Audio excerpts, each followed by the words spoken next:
নদী পাড়ে বড়সড় ভাঙন, চিন্তায় ঘুম উড়েছে বাসিন্দাদের। জানা গিয়েছে তৃণমূল বিধায়কের উদ্যোগে নদিয়ার শান্তিপুর হরিপুর অঞ্চলের নদীর পাড় বাঁধানোর কাজ শেষ করেছিল সেচ দপ্তর। কালো বস্তা দিয়ে পাড় বাঁধানোর কাজ করা হয়েছিল, কিন্তু কয়েকদিনের লাগাতার বৃষ্টিতে জলস্তর বেড়ে যাওয়ায় নদীর পাড়ের একাংশ ফের জলের তলায়। ফলে ভাগীরথীর জলে গোটা গ্রাম বানভাসী হওয়ার আশঙ্কায় ভুগছে। নদী পাড় নির্মাণের কাজে গাফিলতির অভিযোগ বাসিন্দাদের।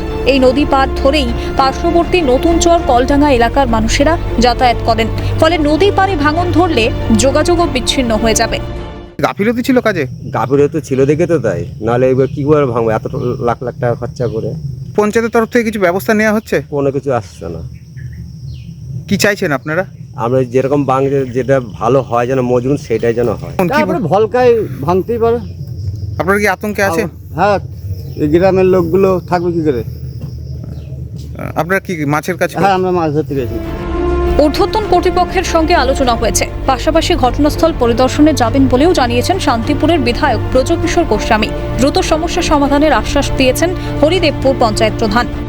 না, যেটা পাবলিক বলছে সেটা ভিত্তিহীন অভিযোগ বলছে। কারণ আপনারা জানেন ইঞ্জিনিয়ার সাহেব যেটা করেছেন ভালোর জন্যই করেছেন। ইঞ্জিনিয়ার সাহেব যেটা করেছেন ভালোর জন্যই করেছেন। আপনারা জানেন যে টোটালটাই সেচ দপ্তরের মাধ্যমে যে কাজগুলো আছে কালো বস্তা দিয়েই হচ্ছে।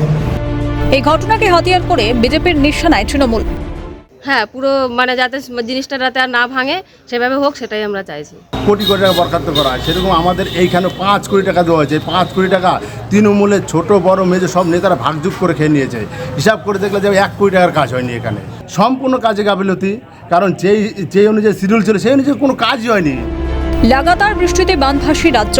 এই পরিস্থিতিকে কেন্দ্র করে রাজ্যের প্রতি কেন্দ্র সরকারের উদাসীনতা প্রসঙ্গে মুখ খুললেন রাজ্যের মন্ত্রী মানস ভূঁইয়া।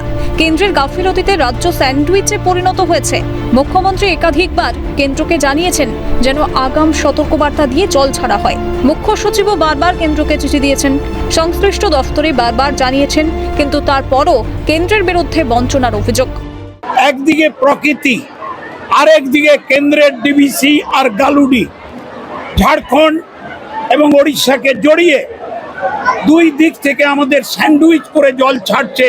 মুখ্য সচিব মনোজ পন্ত বারে বারে বলছেন, আমার দপ্তর বারে বারে বলছে জল ছাড়া বন্ধ হচ্ছে না, আমাদের জানানো হচ্ছে না। আমাদের মুখ্যমন্ত্রী মানুষের জন্য গ্রাম বাংলা, শহর, সুন্দরবন থেকে মেদিনীপুর, ঘাটাল, উত্তরবঙ্গ তিনি নজর রেখেছেন। এর আগেও ভাগীরথীর কবলে পড়েছিল গোটা গ্রাম। তবে এবার স্থায়ী সমাধানের দাবি শান্তিপুরের বাসিন্দাদের। এখন দেখার প্রশাসন কি ব্যবস্থা নেয়। প্রসেনজিৎ বিশ্বাস ও তমাল সরকারের রিপোর্ট, ক্যালকাটা নিউজ।